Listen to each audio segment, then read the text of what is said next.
You are about to learn one of the biggest secrets in the history of the world. It's a secret that has huge effects for everyone who lives on this planet. Most people can feel deep down that something isn't quite right with the world economy, but few know what it is. Gone are the days where a family can survive on just one paycheck. Every day it seems things are more and more out of control, yet only 1 in a million understand why. You are about to discover the system that is ultimately responsible for most of the inequality in our world today. The powers that be do not want you to know about this, as this system is what has kept them at the top of the financial food chain for the last 100 years. Learning this will change your life because it'll change the choices that you make. If enough people learn it, it'll change the world because it'll change the system. For this is the biggest hidden secret of money. Never in human history have so many been plundered by so few, and it's all accomplished through this, the biggest scam in the history of mankind.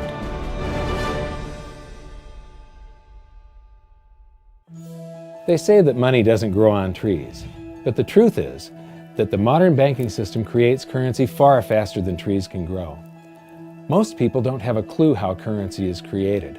Economists and bankers make it sound so complex that people think they can't understand it. But I'm going to strip our monetary system down to its essence so that you can see the scam behind the curtain and just how it affects you. Every modern society creates currency in pretty much the same way.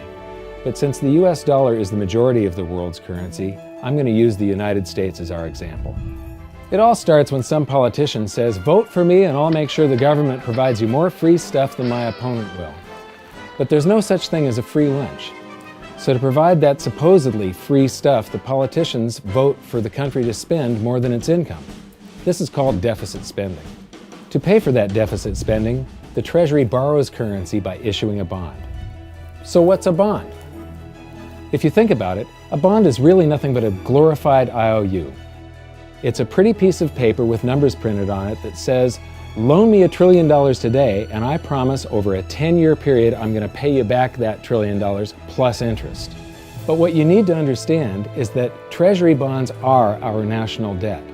These glorified IOUs are to be paid back by you and I and our descendants through future taxation. Therefore, when the government issues a bond, it steals prosperity out of the future so that it can spend it today.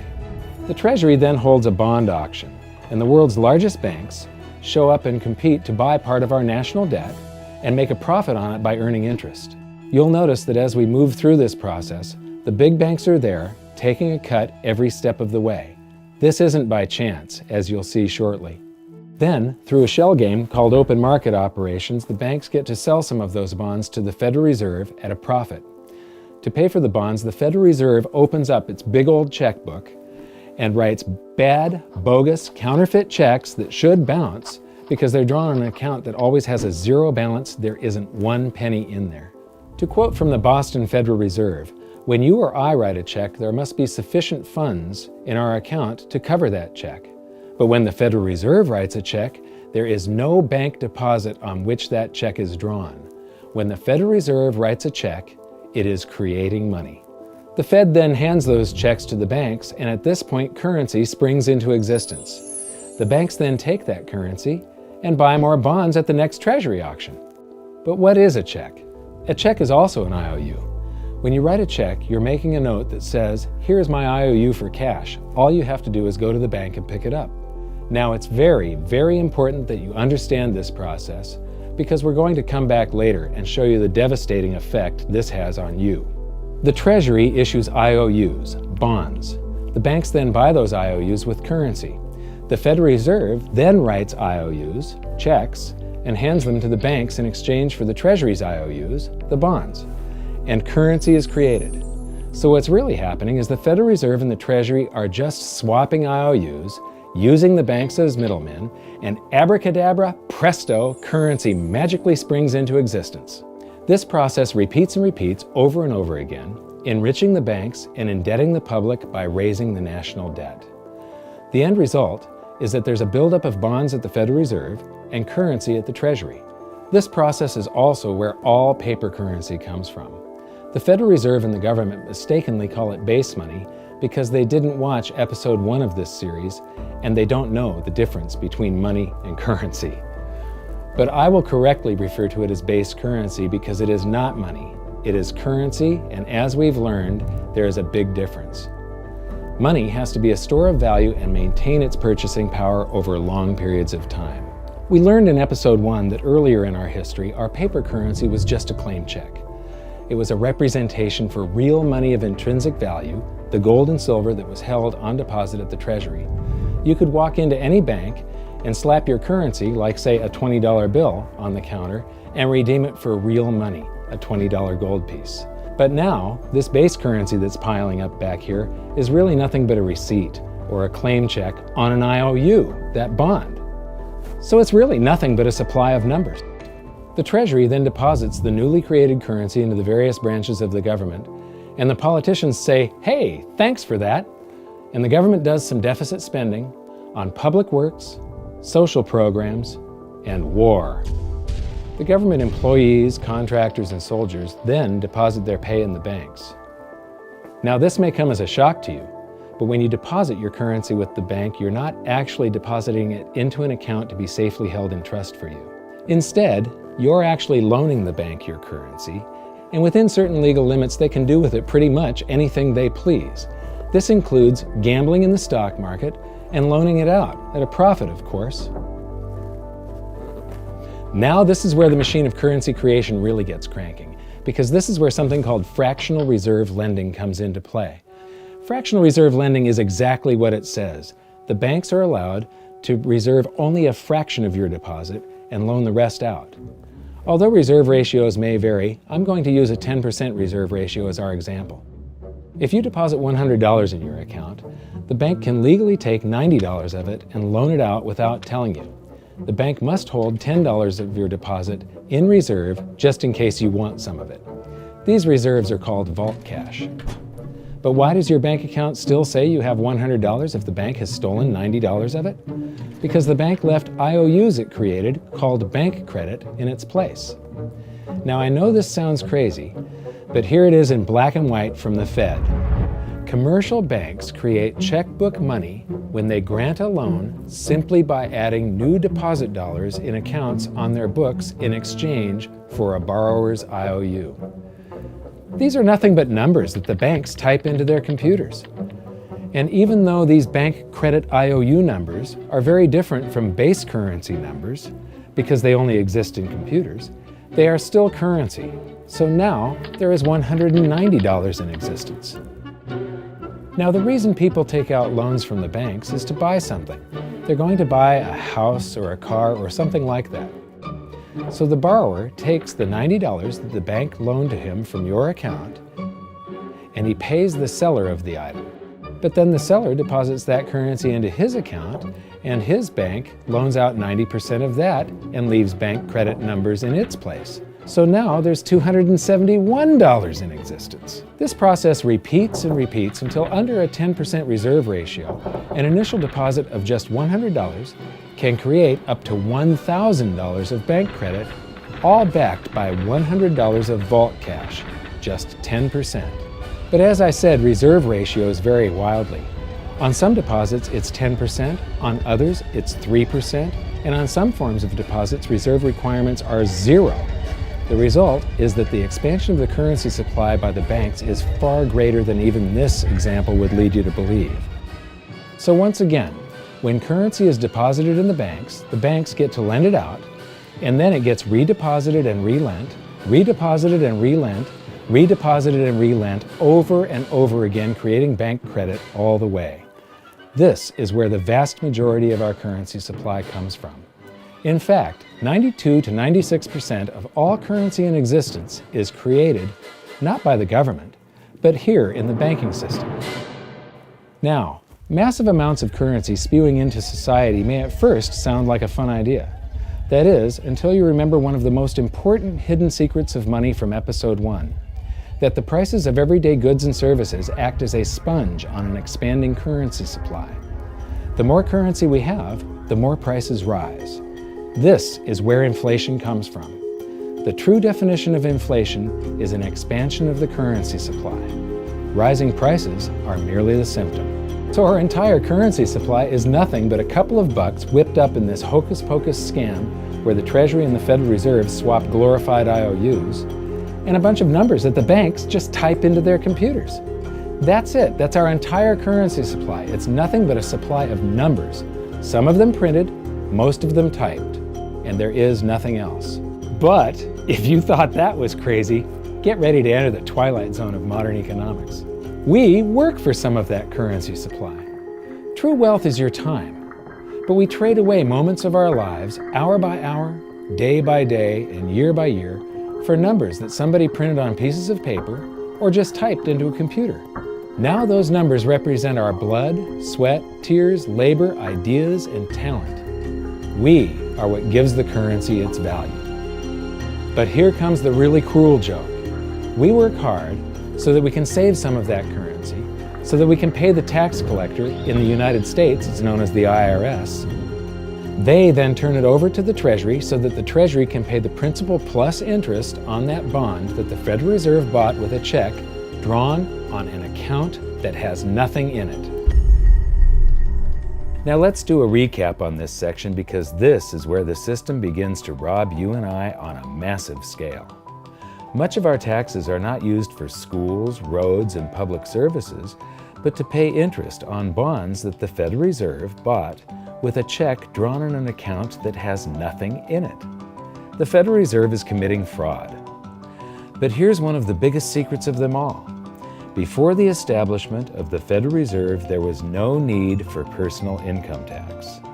The Federal Reserve was created in 1913, and that very same year, the Constitution was amended to allow income tax. Do you really think this was just a coincidence? Ask yourself how much income tax you've paid over your lifetime.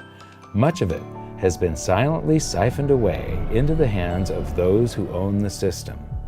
Yes, this system has owners. Who they are is an even bigger secret that we'll get to shortly. But first, we need to understand the mumbo-jumbo of the so-called debt ceiling. It's all based on a huge paradox. There was interest due on that bond, and there was interest due on every one of those loans that the banks made. That means that there is interest due on every dollar in existence. Let me ask you something. If you borrow the very first dollar into existence, and that's the only dollar that exists on the planet, but you promise to pay it back plus another dollar's worth of interest, where do you get the second dollar to pay the interest? The answer is that you have to borrow that one into existence and promise to pay it back with interest as well. So now there are $2 in existence, but you owe $4, and so on and so on. The result is there's never enough currency to pay the debt. There is always more debt in the system than there is currency in existence to pay the debt. Therefore, the whole system is impossible. It is finite. It will come to an end one day. What would happen if the government stopped borrowing to do deficit spending? Are the payments on those treasury bonds going to stop? What would happen if the public stopped borrowing and going deeper into debt? Are your house and car payments going to stop? No. There is a payment due every month on the principal plus the interest on every dollar in existence, and those payments do not stop. If we stop borrowing, then no new currency is created to replace the currency that we used to make those payments. Whether you're making a payment on a loan or paying tax to make a payment on a bond, the portion of the payment that goes to pay off the principal extinguishes that portion of the debt. But the debt also extinguishes the currency. Currency and debt are like matter and antimatter. When they meet, they annihilate each other. If we just pay off the principal only on all the loans and bonds that exist, the entire currency supply just vanishes. So if we don't go deeper into debt every year, look what happens. The whole thing goes into a deflationary collapse under the weight of those payments. Politicians and pundits alike talk about balancing the budget, paying down the debt, and living within our means. They don't understand that that is deflationary. It is impossible to do under our current monetary system without collapsing the whole economy. This is why any talk of a debt ceiling is not only ridiculous, It's delusional. The system is designed to require ever-increasing levels of debt just to continue. And that's why politicians will always kick the can down the road and raise this so-called debt ceiling over and over again until the whole system finally collapses under its own weight. In other words, they don't want it to collapse on their watch. The Founding Fathers of the United States knew the dangers of central banking and fought to free themselves from this very thing. The Revolutionary War started out as a tax revolt, but now we must pay tax just to have a monetary system. Having just suffered through the hyperinflation of the continental dollar, which was printed into oblivion to finance the Revolutionary War, they understood the dangers of fiat currency and debt-based monetary systems. So to protect future generations from institutional theft and out-of-control government, they wrote into the Constitution that only gold and silver can be money for the simple fact that you can't print them. Our current system is not only unconstitutional, but it robs us of the liberty and prosperity our forefathers fought and died for. We are all feeling the effects of ignoring the Constitution right now. By forcing more currency into circulation, our purchasing power is diluted. Inflation is a slow and insidious stealth tax that is simply the result of this debt-based monetary system. This system empowers and benefits those who create the currency and receive it first, as they get to spend it into circulation before it has an effect on the economy. They're stealing purchasing power from you and transferring it to the banks and the government every hour of every day because of this false monetary system. And it's not like the people at the top don't know this.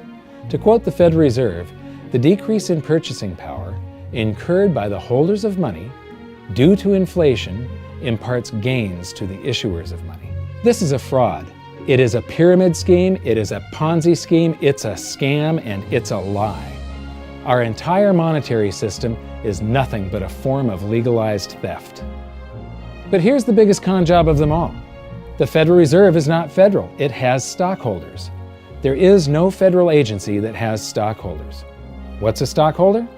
A share of stock represents a percentage of ownership in a corporation. So the stockholders are the owners of that corporation. Therefore, the Federal Reserve is a private corporation with owners. And you can see it for yourself if you go to the Federal Reserve's website, and it will say, the stockholders receive an annual dividend of 6%. Now we know that the stock in the Federal Reserve was originally issued to the largest banks in the United States.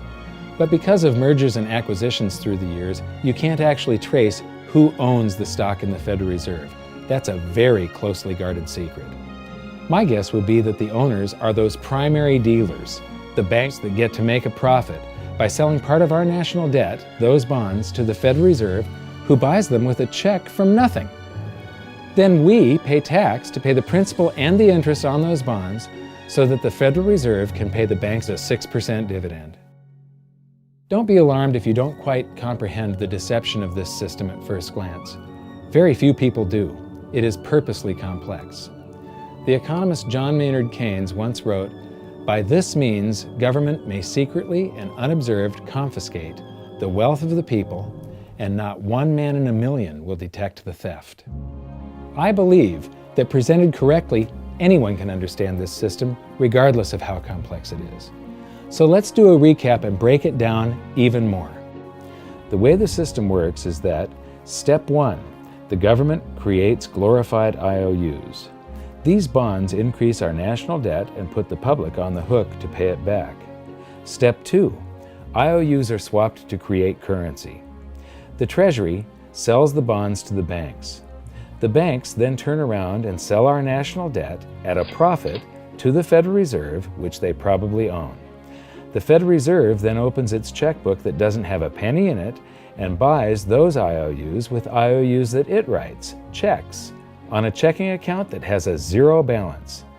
Then they give those checks to the banks and currency just springs into existence, and then the whole process repeats. This results in a buildup of bonds at the Federal Reserve and currency at the Treasury, which is really just a supply of numbers. The Treasury then deposits the numbers in the various branches of the government, and we get to step 3. The government spends the numbers on promises, public works, social programs, and war. Then the government employees, contractors, and soldiers deposit their pay into the banks. And we get to step 4, where the banks multiply the numbers by magically inventing more IOUs through fractional reserve lending, where they steal a portion of everyone's deposit and lend it out. That currency gets redeposited, and then a portion is stolen again. And the process repeats over and over, magnifying the currency supply exponentially. Then we work for some of those numbers, which brings us to step 5, where our numbers are taxed. We pay tax to the IRS, who then turns our numbers over to the Treasury, so the Treasury can pay the principal plus the interest on bonds that were purchased by the Federal Reserve with a check from nothing. Then we get to step 6, the debt ceiling delusion. The system is designed to require ever-increasing levels of debt and will eventually collapse under its own weight because politicians always kick the can down the road. They don't want it to collapse on their watch. And finally, step 7, the secret owners take their cut. The world's largest banks own the Federal Reserve. Those banks make a profit selling our national debt to the Fed. They make a profit when the Fed pays them interest on the reserves held at the Fed, and the Fed pays them a 6% dividend on their ownership of the Fed. This system is fundamentally evil. It funnels wealth from the working population to the government and the banking sector. It is the cause of the artificial booms and busts of modern economies, and it causes great disparity of wealth between the rich and the working class. And it is only possible because we no longer use real money, we use currency. But worst of all, it is a form of enslavement. Bond is the root word of bondage. Whenever a government issues a bond, it is a promise to make us pay tax in the future. Nobody asked you if you wanted to pay tax today for the prosperity we all enjoyed in the last century. Nobody is asking our children if they want to work hard in the future to pay for the prosperity we're enjoying now. George Washington once wrote to James Madison, "No generation has the right to contract debts greater than can be paid off during the course of its own existence." By stealing prosperity from tomorrow so we can spend it today, we enslave ourselves and future generations. Now this all sounds pretty bad, but there is great hope, for you are the greatest threat to this false monetary system. This system relies on the public being ignorant of its workings. Please share this knowledge with everyone you know, because an informed public that fully understands the system can build a better future for generations to come.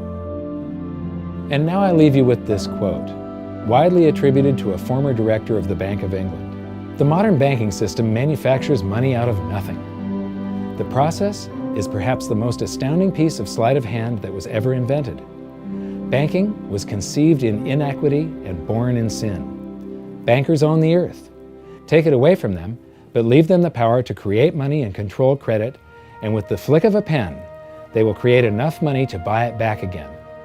But if you want to continue as the slaves of bankers and pay the cost of your own slavery, let them continue to create money and to control credit. This is the Federal Reserve in Washington, D.C. It's located on Constitution Street, and that is just as much of a joke as the New York Fed being located on Liberty Street. Both of them are unconstitutional, both of them limit our liberty, and they transfer wealth away from us every second of every day to the Federal Reserve, to the government, and to the banking sector. You are now among the 1 in a million who can detect the theft of your prosperity. So the big question is, what can you do about it? 1. Watch this video until you can describe and teach it to others. Those who understand this system can make preparations for its unavoidable collapse and protect themselves. History shows that those who don't will probably be wiped out. 2. Share this video with everyone, especially those you care about. All it takes is a mouse click or two to get this message in front of millions. Post this video on Facebook, tweet it, email it to loved ones. Please share it wherever you can. 3. Join the conversation. The current world monetary system is based on a 300-year-old design meant to enrich a few at the expense of the many. There must be a better way. At hiddensecretsofmoney.com, we've created an open-source platform for the design and development of a new world monetary system. We're calling on every economist, every student, every college, every bright mind, and anyone who cares to join the discussion. In educating ourselves and each other, we can prevent the further loss of our freedoms and maybe, just maybe, win some of them back.